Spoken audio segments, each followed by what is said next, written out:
Bon matin. Matin, j'avais envie de parler de cycles.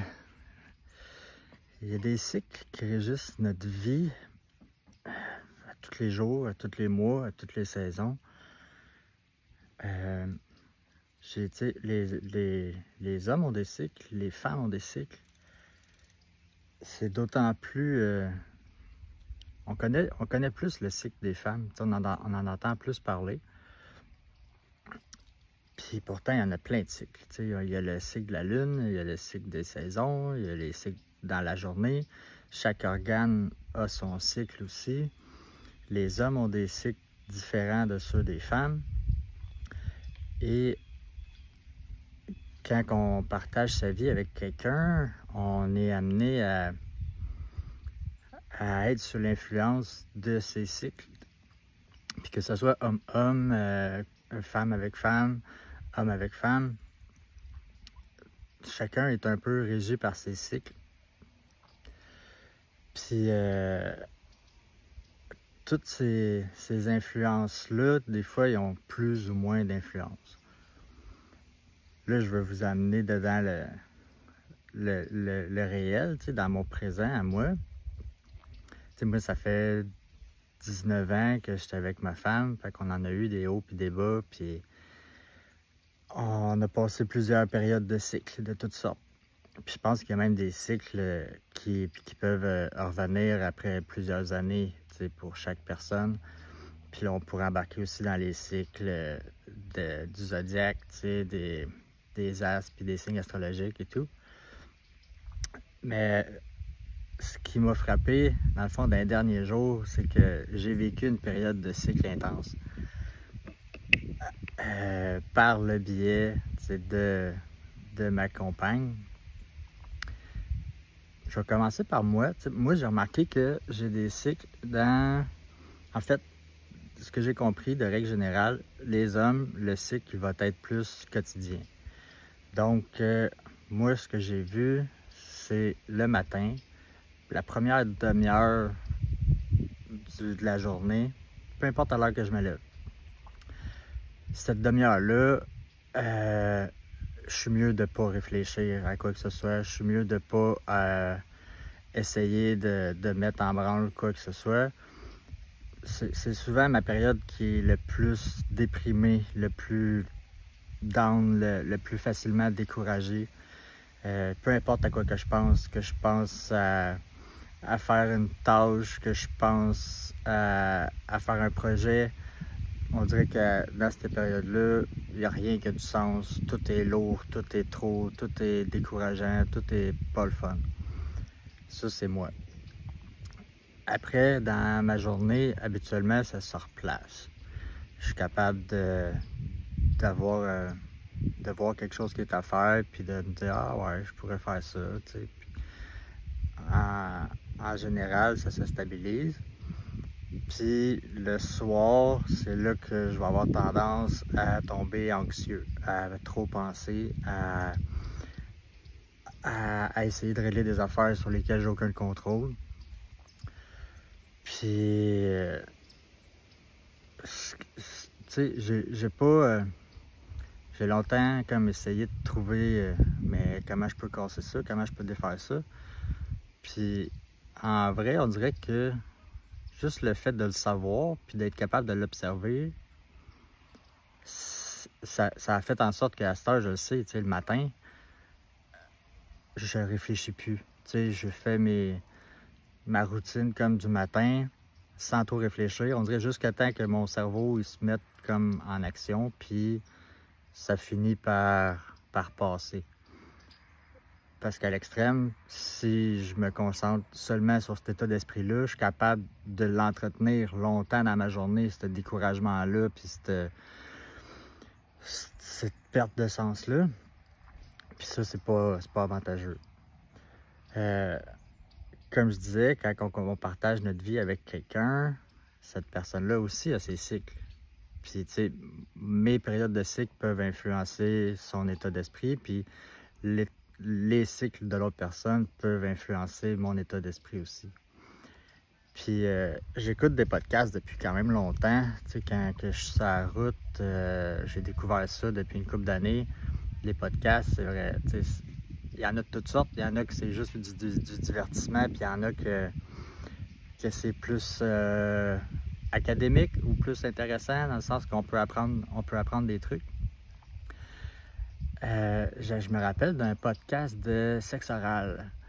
Il avait reçu Mélanie Roy, si je ne me trompe pas. Elle, dans le fond, est venue expliquer plus en détail le cycle de la femme, puis qu'est-ce qu'on peut mettre en place pour aider.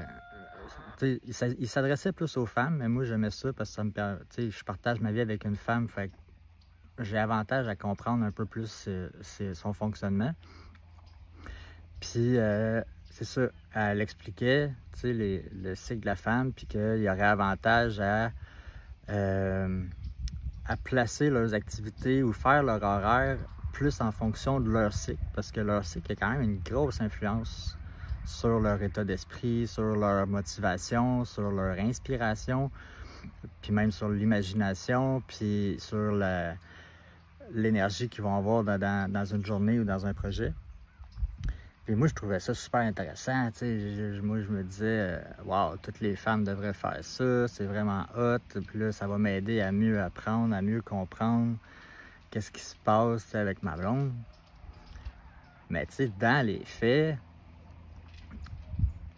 quand on est, je vais appeler ça dans la semaine critique, ça se peut que je me fasse revirer de bord, puis que ça se peut que que j'ai l'impression que elle veut plus rien savoir de moi, puis même elle, ça se peut qu'elle soit dans un état où elle a l'impression que tout est la fin du monde, que tout est grave, qu'il n'y a plus rien de le fun, qu'il n'y a plus rien qui en vaut la peine.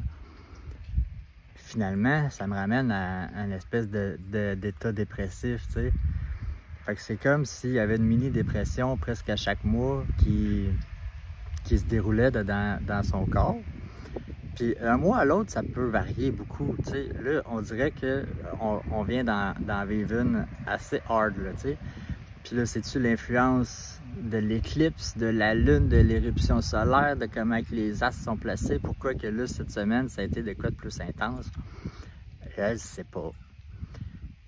Par contre, avec le temps, ça me permet de ne plus le prendre personnel si pendant cette semaine-là, je me sens comme de la merde ou que... parce que ça peut être assez rough, là, je veux dire. Puis moi, je me ramène dedans quand je suis dans une période vraiment pas le fun, tout le monde me tape ses nerfs, toutes les idées, c'est de la merde. Il n'y a rien qui en vaut la peine, il n'y a rien qui est le fun, il n'y a rien qui est intéressant. Puis, c'était un peu ça comme qui s'était passé, là, je veux dire, chaque chose que je faisais était... Moi, j'appelle ça le discours toujours et jamais. Ça veut dire que quand que je l'entends commencer à dire « Tu fais jamais ça » ou « Tu es toujours en train de faire ça » ou « tu sais, des trucs de même. Ou genre « Je serai jamais capable, je suis toujours fatigué, le monde c'est toujours à l'envers, qu'est-ce que je veux. » Quand les mots « toujours et jamais » commencent à sortir, je sais que là, je suis mieux de ne pas picosser davantage. Puis, je veux dire, depuis le temps, au début, moi, ça me fâchait. Ça me fâchait parce que je me sentais tout de suite, j'avais l'impression que c'était de ma faute ou j'étais impuissant envers ça. Puis, j'ai remarqué qu'avec le monde proche de moi, j'ai plus de difficultés à être compréhensif, à être attentionné dans des périodes rough parce que je ne réussis pas à avoir le détachement nécessaire pour accueillir cette personne-là. Puis même que je vais avoir tendance à prendre sous ma responsabilité le bonheur ou le plaisir ou les problèmes de l'autre personne. Puis ça, c'est un travail personnel parce que quand je vois quelqu'un que j'aime qui a l'air d'être dans une période de souffrance, on dirait qu'automatiquement, j'avais le réflexe de me mettre en mode « OK, solution, OK, qu'est-ce que je peux faire, OK, comment... » Puis, d'essayer de de bousculer cette personne-là, à la limite. Mais ça marche pas, tu sais. Puis moi, je me ramène dans une période quand ça va pas bien. Si je me fais bousculer, puis je me fais dire, ben ah ouais, là, arrête de chialer, là, tu sais, relève-toi, puis tout. Hey, je suis tellement down que si je me fais dire, arrête de chialer, tu sais, ça peut être la goutte d'eau qui fait déborder le vase, là. Fait que, dernièrement, ça s'est reproduit.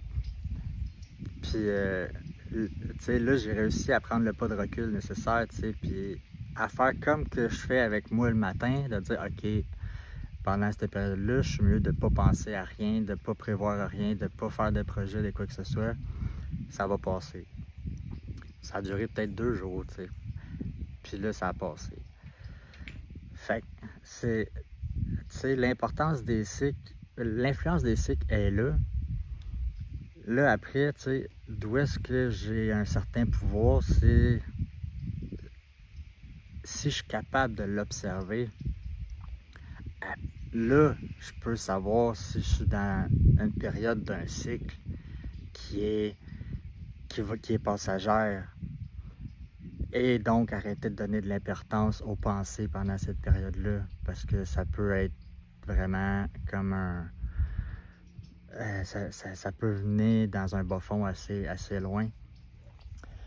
Fait que c'est ça. Ne pas sous-estimer l'influence des cycles, mais le plus important, c'est d'être capable d'observer ça. Un bon outil qui m'avait été conseillé puis que je fais pas assez souvent, c'est d'écrire à chaque jour. Qu'on soit en cheminement ou que ce soit un gars ou une fille, peu importe, d'écrire chaque jour, c'est quand même l'outil qui permet d'observer le plus ces journées, de prendre un pas de recul. Fait que c'est ça. Parlez-moi donc de tout ça, vos cycles. Est-ce que vous avez des cycles, vous autres aussi? En passant, merci énormément pour tous les appels, les commentaires, les témoignages que j'ai reçus dans la dernière vidéo. C'était vraiment hot. Les détails de mon expérience alimentaire s'en viennent. C'est en train de se clarifier dans ma tête. Non, je pense pas faire de livre de recettes pour répondre à un qui m'a appelé. Ben on sait pas, on sait jamais. Fait que bonne journée, gang.